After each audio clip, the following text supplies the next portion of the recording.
Chelsea Handler will not be back for the next season of her Netflix show. Yes, it's true. What will my wife watch now? Because she watches a lot of Chelsea's show.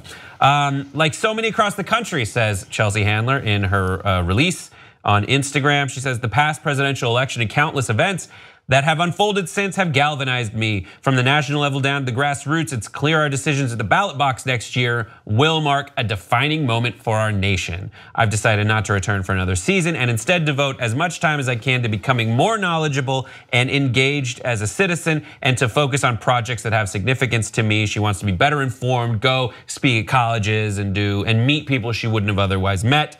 She has joined with Emily's List to elect more women to public office, register people to vote, and campaign for candidates who are fighting for women's rights. And if you're wondering what's gonna happen with her relationship with Netflix, she says, I'm excited to share that I will continue my partnership with Netflix, working together on a documentary where I'll engage with people I don't talk with enough, people of different ethnicities, religions, and political philosophies. So they're still together, just in a different way. Like your parents. Anyhow, that's not true. It's weird. Thoughts, 5 words or less. Politics are gonna get handlered. We should all follow suit. This is Chelsea lately. Kids still do your show? Do you watch the show? Yeah. So I saw this coming with Chelsea because ever since she left E, which was the best thing she ever did, good for you, Chelsea. I've been loving her on Netflix. Her show, at least in season 2, especially with she's had nothing but politicians on. Advocates, activists, and she's so cool because her ego is out the door. Yeah. If she doesn't know something, she's gonna be like, tell me, inform me, tell our audience what is going on. And she wants to be in the thick of it. You would have never thought that about Chelsea Handler when she was back on E. And so you see this evolution of someone who's just present and really seeing how fucked up things are and says, you know, I have this platform, I have this power, I have this talent of comedy to reach people. I mean, she's going across to different continents. Some of the guests she's having on her show, even her celebrity friends are not coming on her show to talk about their projects. She's bringing Reese and Jennifer Aniston and all these cool people to talk about politics and issues that matter in a really cool way. So I knew this was gonna happen. And her show, yeah, sometimes it's kind of like whatever, like hello, or like the dogs and everything like, okay, Chelsea, but this is a great move for her. The dog is the best part of the show. Yeah. I think this is really cool. I know that we've talked before about her documentary series Chelsea Does that we both really liked, right? And I think that this partnership with Netflix seems like it's gonna be within that same vein because I really love that documentary series. Very good. I think a little bit more than her show, although I think her show is cool.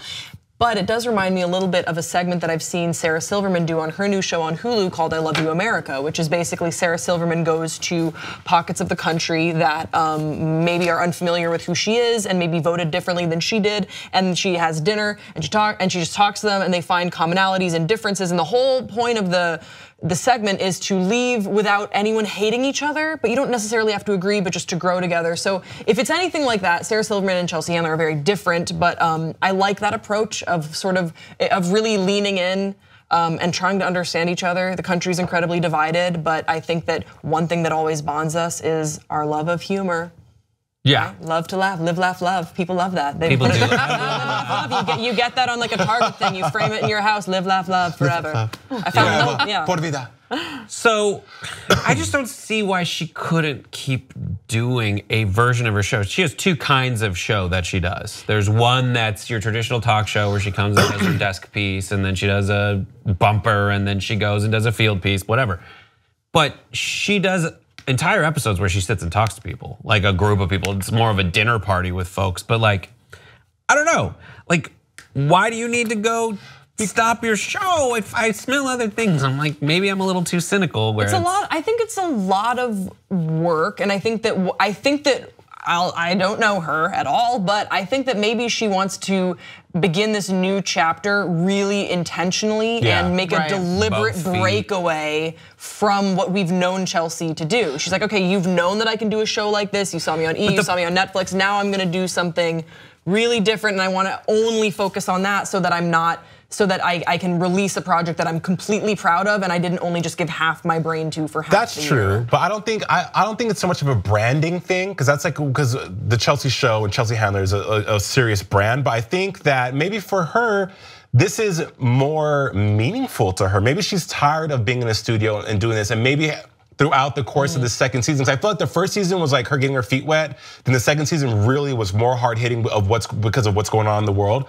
But maybe like with Oprah quit her show, she just didn't feel like she had more to give in that capacity. Right. And I feel that Chelsea, which has been so eye-opening and so surprising for me to see her move in that direction, because when she was on E, I couldn't take her serious for shit. I'm sorry. It was a silly show. I love her delivery. God, I love her delivery. But did you think, Brett, that she would pivot and be the Chelsea she is now, though, having watched her on E 2-3 years ago? No, because it's not as deep. I always heard that voice of like, I got frustrated with, which was like, I don't know anything about it. And she'll ask a question, but it was like, I don't know anything about it. Well, just go find stuff, go read a thing about it. Just go read about it. That's what I get frustrated with. It's like, when I watch her takes on stuff, I go like, yes, you're boiling it down to a simple version, but sometimes it's like, that's not actually accurate.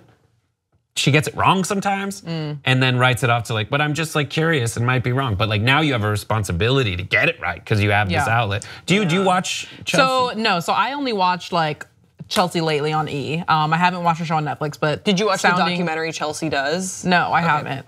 But listening to what it sounds like something that I would really like. And what I really appreciated about this article and about her is her want to talk to people and be around people who don't necessarily share the same views as her or stuff that she doesn't know about. I think right now, especially in politics, people make it seem like you're either Democrat or you're a Republican, and that's it. There's no other choices. You're either here or here. When in reality, I think a lot of people don't understand that even people who are red or blue, they do have a lot of the same ideals about certain things.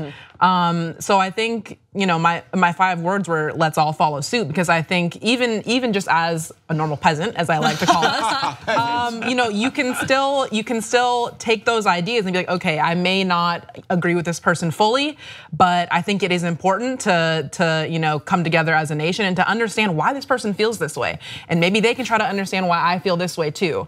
So I think she's setting a really good example, especially for other comedians and other people in the entertainment industry, and also for people like us as well. She's showing that she's more than just a comedian too. I think when you watch the series, Brett, you talked about her not knowing things and her wanting to be, and she's curious. I think what made me really gravitate towards Chelsea lately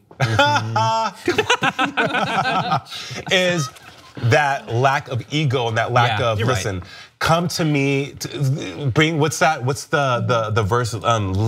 Lend your friends, Romans, countrymen, lend me your ears. Yeah, something like that. I don't know. Come. But she's saying, listen, I have this platform. I want anyone and everyone who wants to do good to come on my show and just talk about it and let me be this conduit for that. And I think that's so admirable, because a lot of ego goes into play with stuff like this, where people don't want to.